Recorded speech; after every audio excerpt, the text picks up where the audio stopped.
realmente queremos también hacerles invitaciones. Bueno, hablando un poquito de agradecimiento, queremos agradecer a la invitación al ciclo de formación y de educación inclusiva, de que comenzamos a participar en el día de ayer en el Polo Educativo Tecnológico, organizado por ANEP, Codicen, Comisión Descentralizada y Mesa de Educación Inclusiva Departamental. Así que bueno, realmente estamos muy agradecidos por la invitación que nos hicieron, y Empatea pudo participar. Y también felicitar por este tipo de eventos para poder, bueno, fomentar una educación inclusiva, ¿verdad?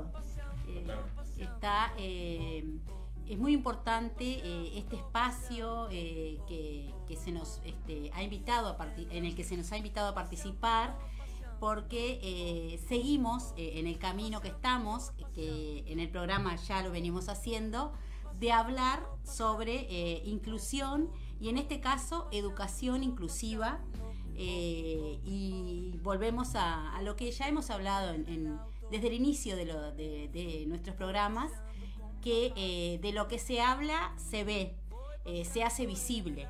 Entonces, el seguir hablando de inclusión en educación, hace que se visibilicen, sigamos en el camino de visibilizar la inclusión y la diversidad. Paseando, paseando. Hola, Sabrina. En la bici voy paseando. Voy paseando con mamá. En la bici voy paseando. Voy paseando con papá. Paseando, paseando, oh, oh, oh. Paseando, paseando, oh, oh, oh. Paseando, paseando, oh, oh, oh. Paseando, paseando, oh, oh, oh. Caminando voy paseando. Voy paseando con papá. Caminando voy paseando. Voy paseando con mamá. Paseando, paseando, oh, oh, oh. Paseando, paseando, oh, oh, oh. Paseando, paseando, oh, oh, oh. Paseando, paseando, oh, oh, oh. Paseando, paseando, oh.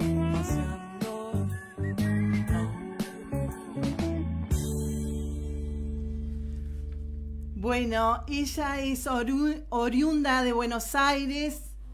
Actualmente vive en la provincia de Córdoba desde hace más de 10 años. Madre de Lisa, de Nacho, eterna estudiante y escritora. Se formó en diferentes técnicas y programas terapéuticos en la búsqueda de herramientas para acompañar a su hijo, Nacho. Y bueno, estamos al aire con Sabrina Isabel de COD.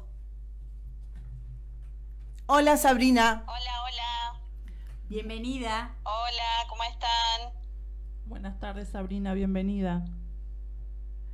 Bueno, muchas gracias por la invitación. Bueno, queremos que te presentes. Realmente para nosotros es un privilegio poder estar contigo. Licenciada en psicomotricista, psicopedagogía hace muy poco tiempo. Y bueno, con un camino muy, pero muy largo en cuanto a experiencia con el trastorno del espectro autista. Bueno, sí, siempre digo que yo no sé mucho de autismo, pero sí sé de mi hijo.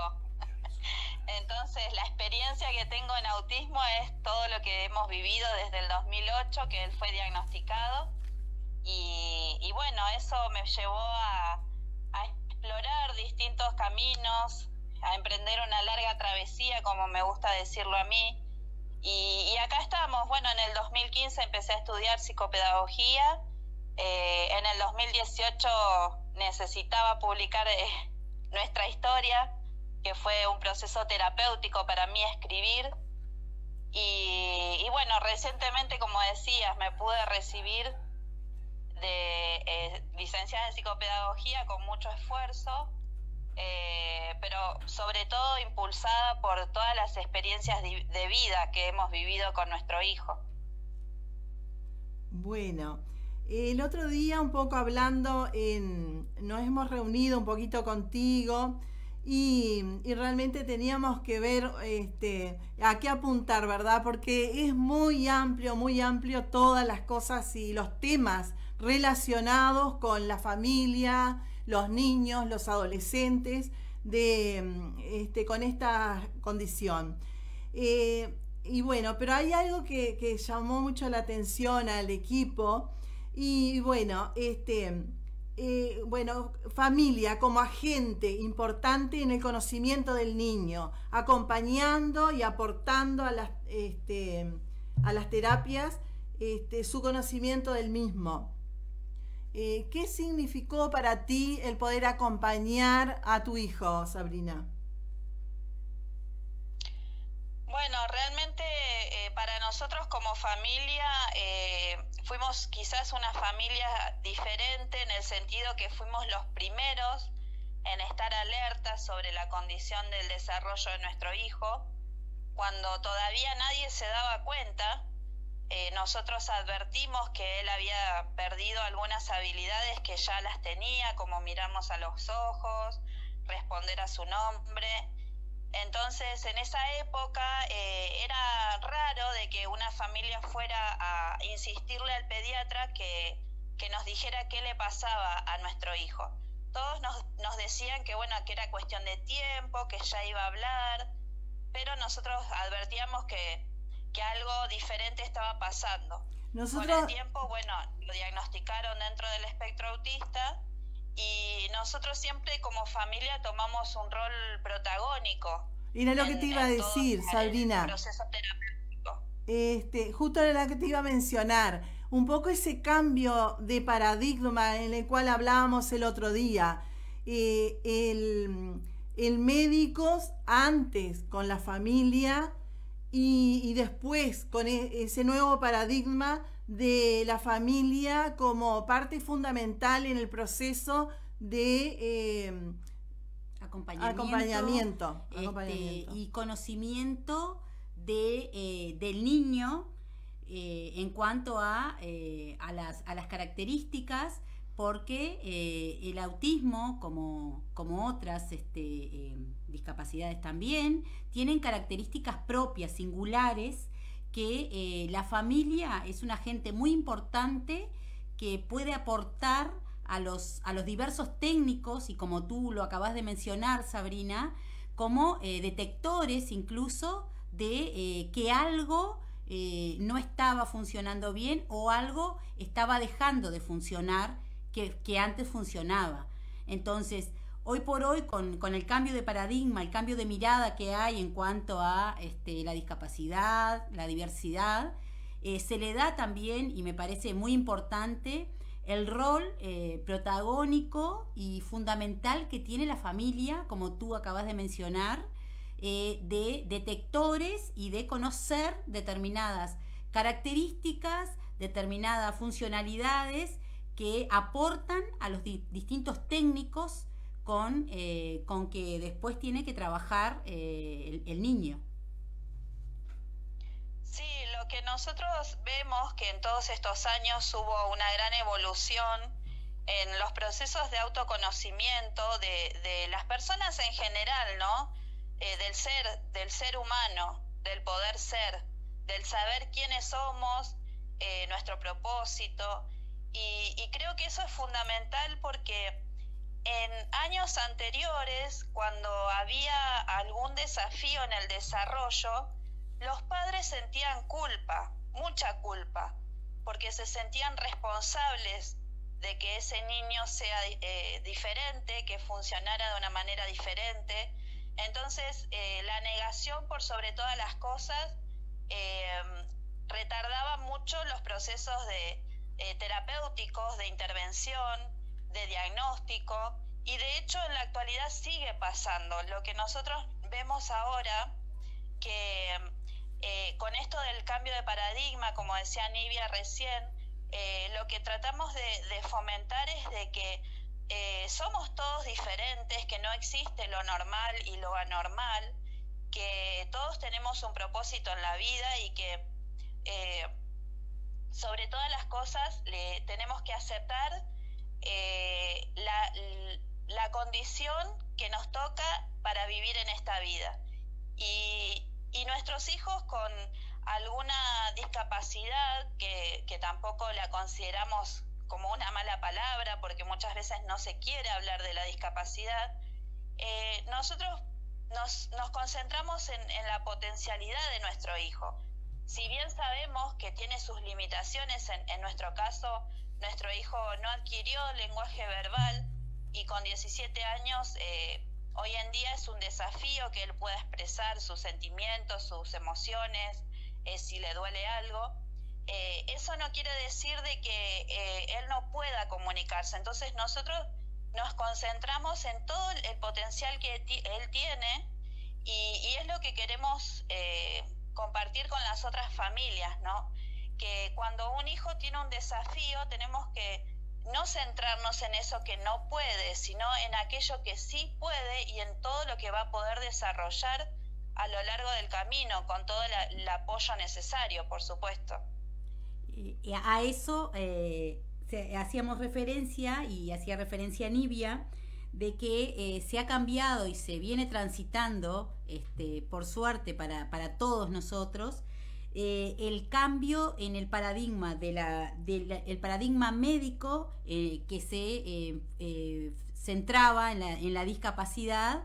Ahora se está transitando al paradigma de la oportunidad, que tiene en cuenta las fortalezas que tenemos todas las personas, y por supuesto las personas con discapacidad o con barreras frente a la vida misma. Eso que tú decías de que todos somos diversos, a todos nos cuesta algo, todos tenemos barrera para algo, que no significa que todos tenemos una discapacidad, pero sí tenemos barreras, pero también tenemos muchas fortalezas.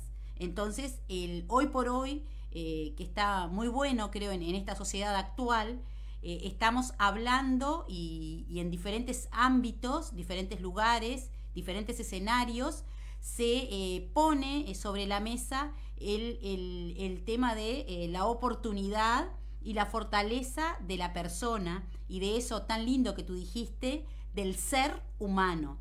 Primero persona, ser humano, y luego vienen todas las condiciones y las características que tenemos cada uno de nosotros.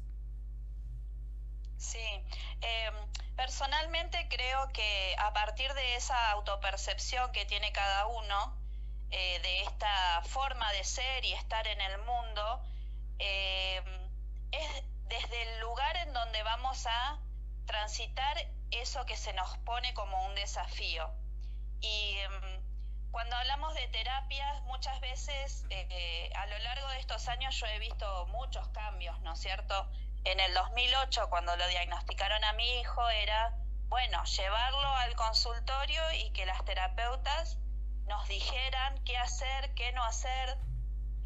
Quedábamos por fuera del consultorio, obviamente, y ellos hacían y deshacían con nuestro hijo, y yo como mamá por fuera cuestionaba muchas técnicas que implementaban con mi hijo, que no me parecían muy oportunas, sin entender mucho, ¿no? Obviamente, porque sé que detrás de cada técnica hay una ciencia, hay un estudio, hay una práctica, pero bueno, yo como mamá cuestioné un poquito algunas técnicas,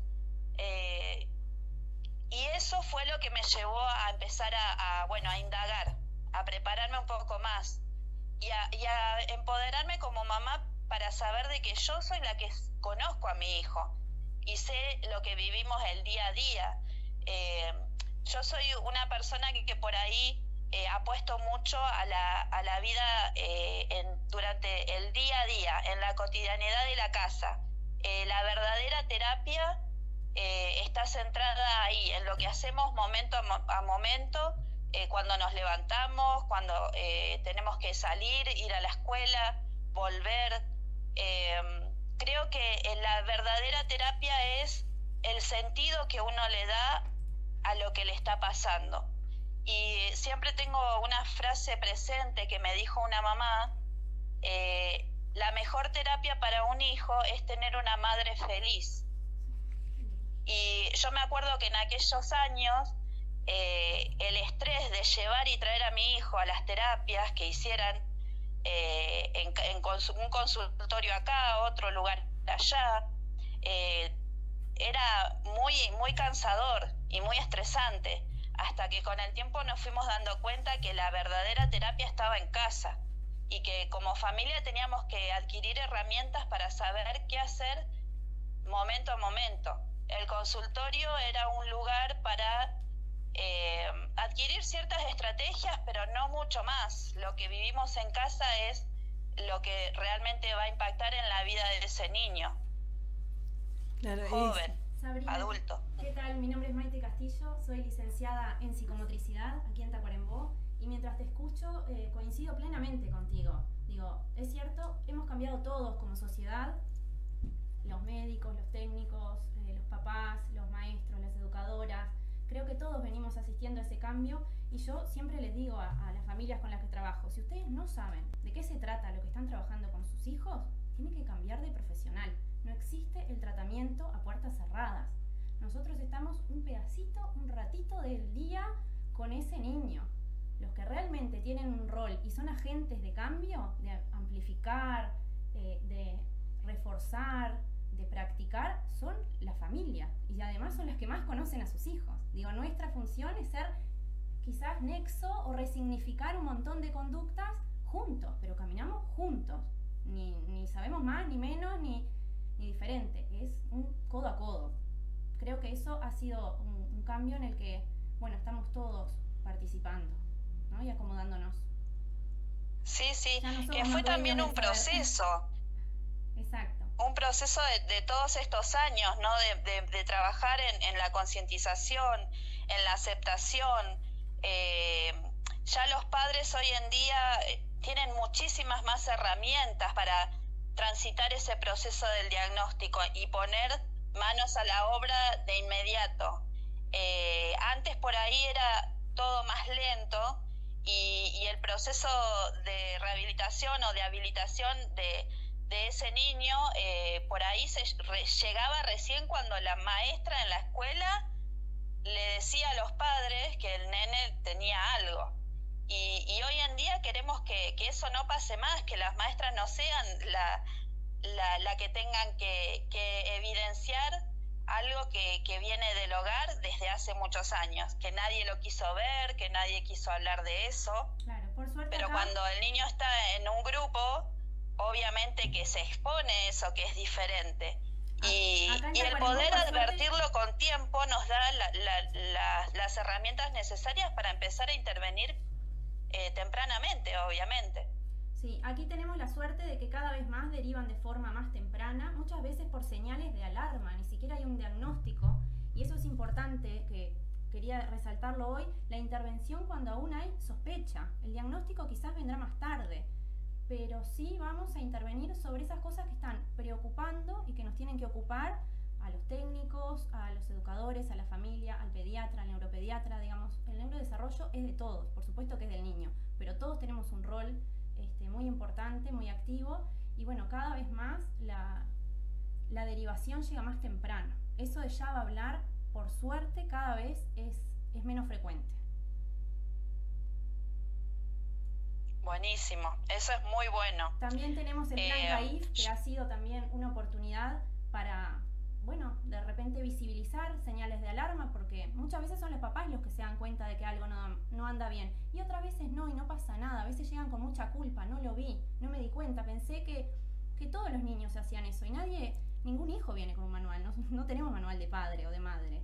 Entonces, bueno, también trabajar eso con la familia, tender redes, apoyarnos entre todos. Te digo, eso también es muy importante, ¿no? Ser empáticos.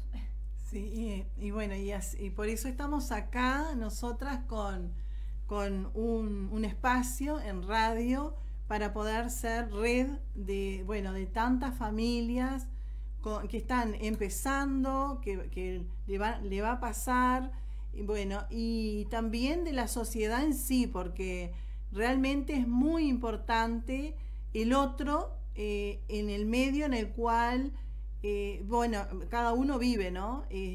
Por ejemplo, como siempre les decía en programas anteriores, los niños, los adolescentes participan en diferentes actividades con la familia, y es muy difícil para la familia el tener que hacer ciertas actividades, y es muy importante que cada uno sepa de qué se trata, y de que el autismo en realidad es una condición de la persona que es diferente a los demás, que ve las cosas diferente, que capaz que no se adapta al medio en el cual vive.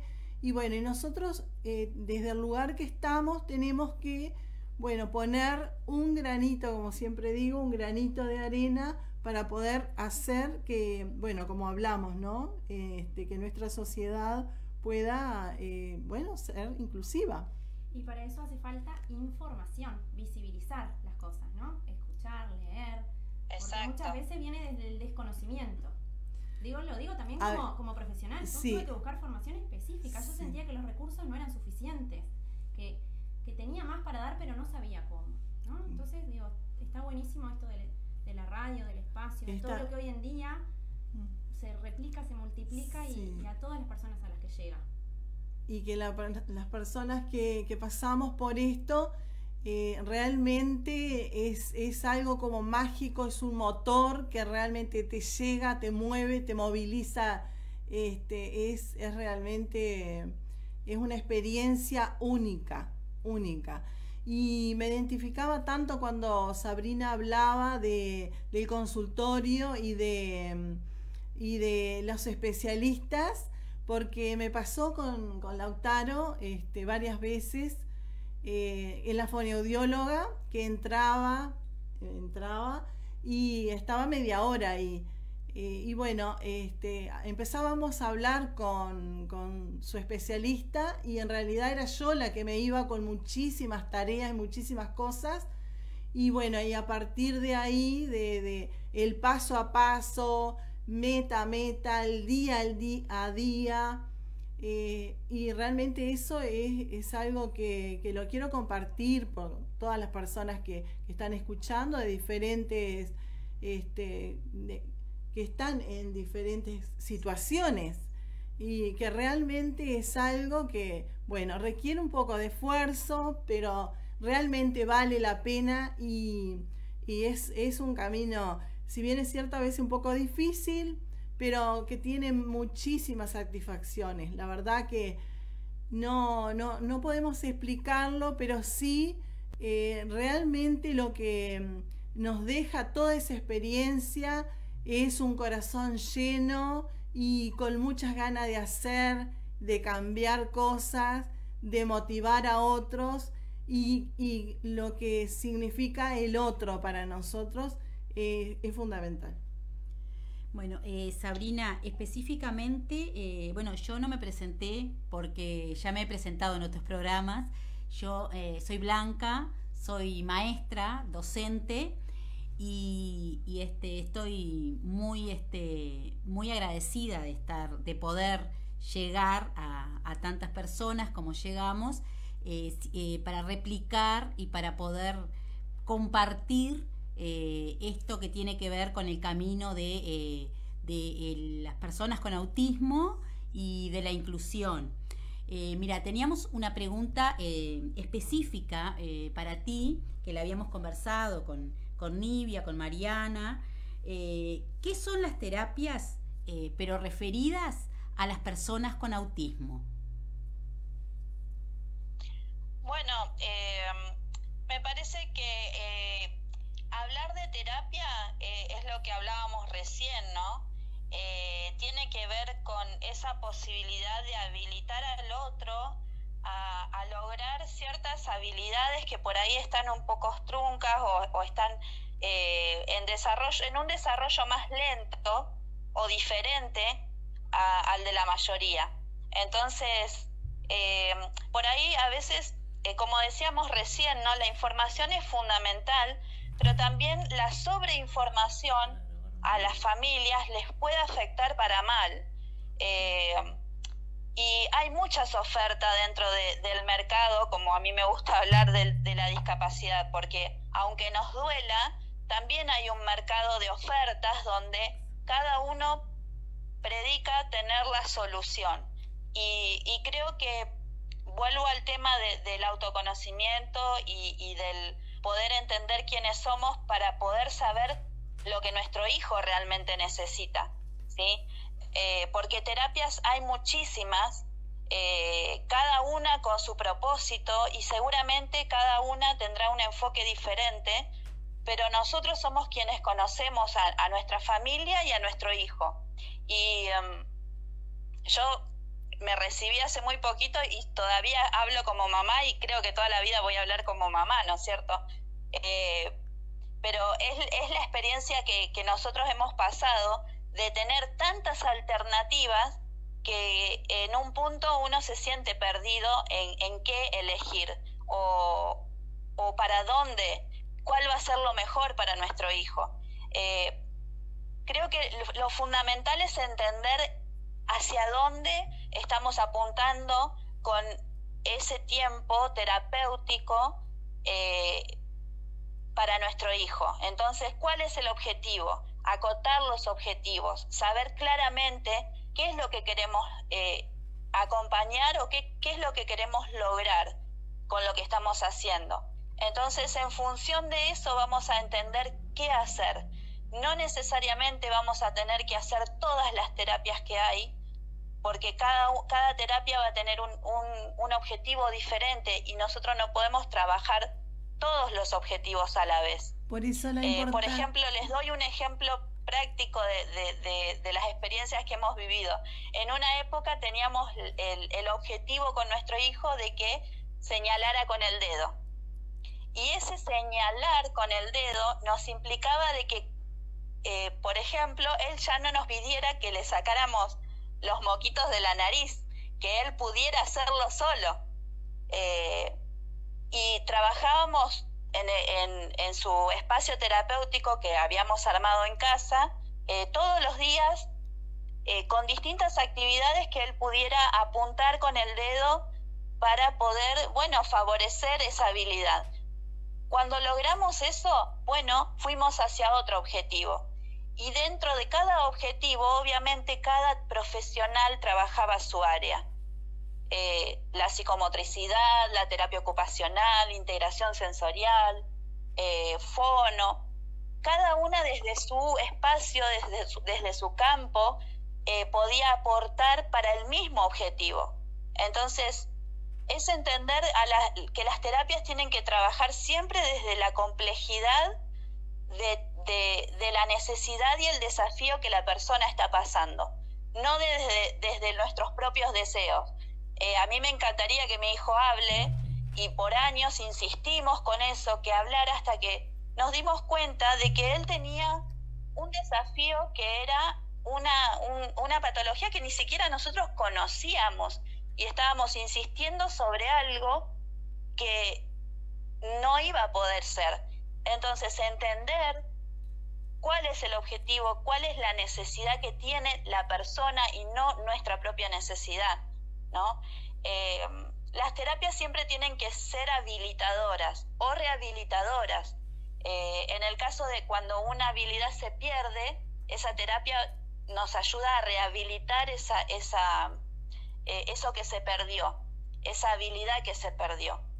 Y hay otras que no son terapias rehabilitadoras. Hay terapias que son para habilitar esas habilidades que necesitamos que desarrolle el niño, el joven o el adulto, ¿no? Creo que los padres tenemos que aprender lo que estamos haciendo con nuestro hijo y no hacer solamente porque bueno, porque todo el mundo dice que hay que hacerlo.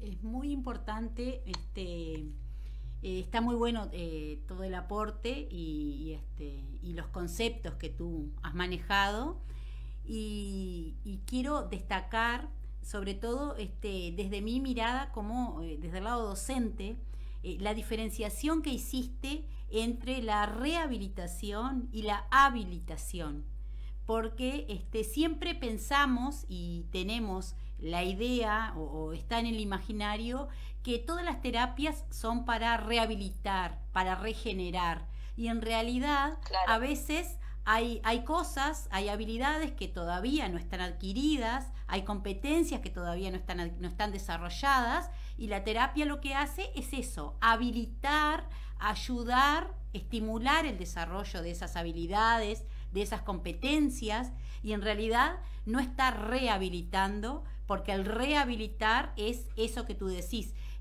subsanar, reparar algo que quedó en déficit. Exacto, Entonces, sí, el sí. tema de habilitar Yo creo que me parece que es muy importante. es importante que los papás aprendamos sobre el desarrollo de nuestros hijos. En general, creo que todos sabemos que los niños al año comienzan a caminar, a los 28, a los 20, no sé, 30 meses empiezan a decir tanta cantidad de palabras. Quizás las cosas básicas sabemos, Lo pero hay esperable. otras que por ahí yo las aprendí a la fuerza y después de muchos años. Por ejemplo, que el sueño es fundamental para el desarrollo del niño. Y cuando el sueño tiene un trastorno que no se puede resolver, yo en aquella época recuerdo que mi afán era poder saber y que alguien, los médicos, los estudios me dijeran por qué mi hijo no dormía. Y cuando me sugerían alguna medicación para que mi hijo durmiera, yo no quería darle nada porque pensaba de que iba a estar tapando la causa de por qué él no podía dormir. Y pasaron los años y mi hijo no dormía.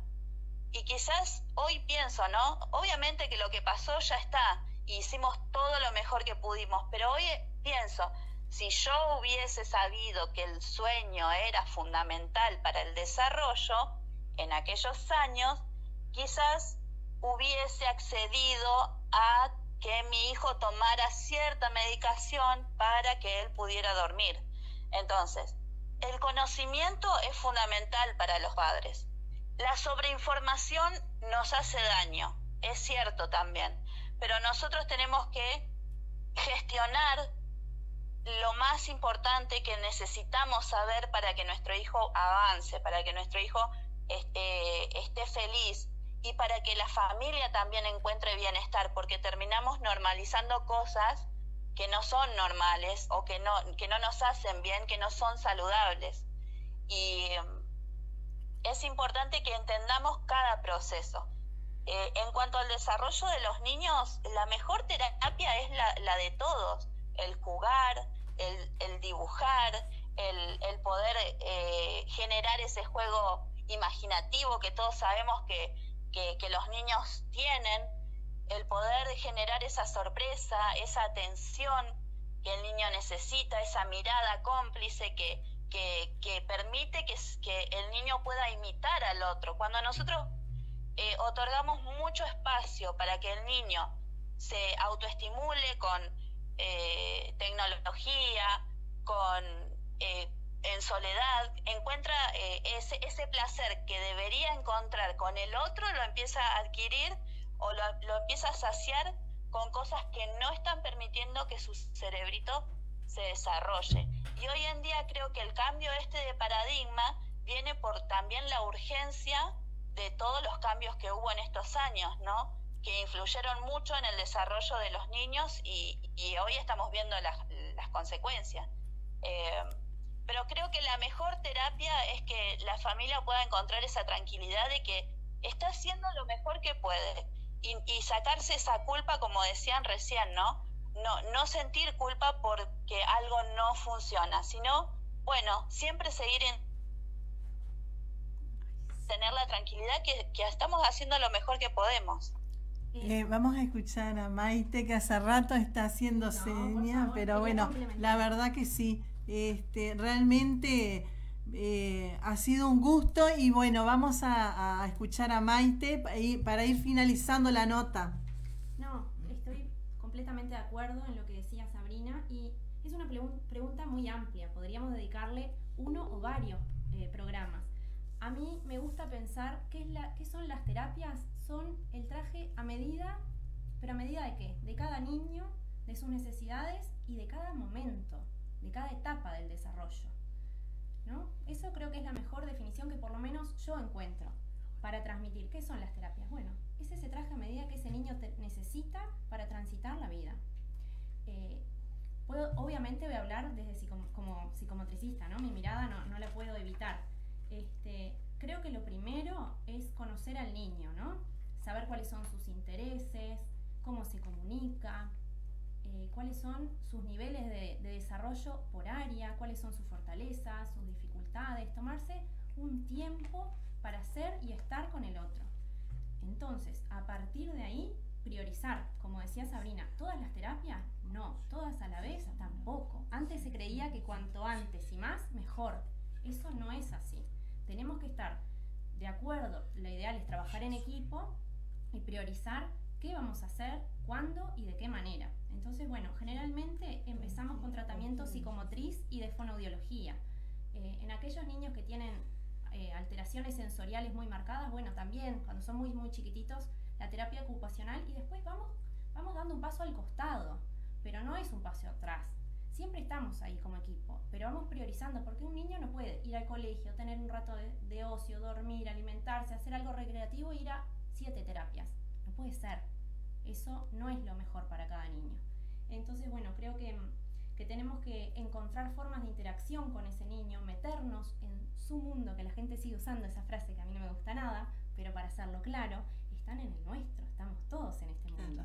Pero encontrar su forma de conocer, de interesarse, por qué objetos, cuándo los usa, qué le gusta, cuándo le disgusta algo y cómo lo comunica. Hace berrinches, pero ¿por qué hace ese berrinche? ¿Qué lo motivó? ¿Cuál es el antecedente de esa conducta? Es amplísima la pregunta. Amplísima. Entonces, bueno, creo que sintetizarlo en conocer al niño, ¿no?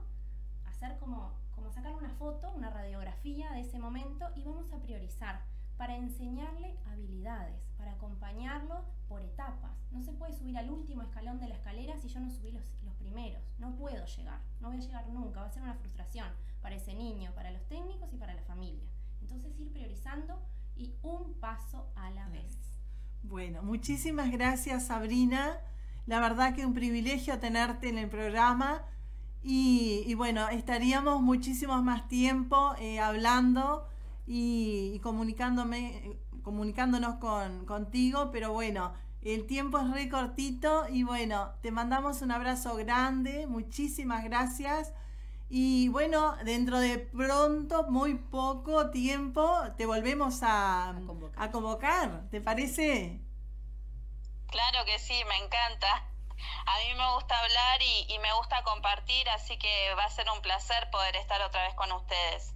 Bueno, muchas gracias y estamos más que agradecida y tendiendo redes cada vez con menos límites, menos fronteras, porque estamos de país a país, países hermanos, pero estamos contigo desde Argentina a Uruguay y de Uruguay a Argentina, en un ida y vuelta que me parece que va a ser muy rico los intercambios que podamos tener y este camino que empecemos a transitar juntos. Seguro, seguro. Quizás podemos ir hablando de cosas específicas, puntuales, y bueno, como decía recién, hacer ese intercambio. Hoy repasaba algunos temas y decía, ¿será que allá con la ley de discapacidad será igual? Y me surgieron algunas incógnitas, así que estaría lindo poder compartir un poco de eso. Exactamente, por eso es que te expresaba recién que esto me parece que es un camino, un inicio en el que vamos a seguir transitando, vamos a seguir intercambiando y aprendiendo juntas, por supuesto. Muchas gracias, un abrazo. Bueno, un abrazo, gracias. Chao, chao, muchas gracias.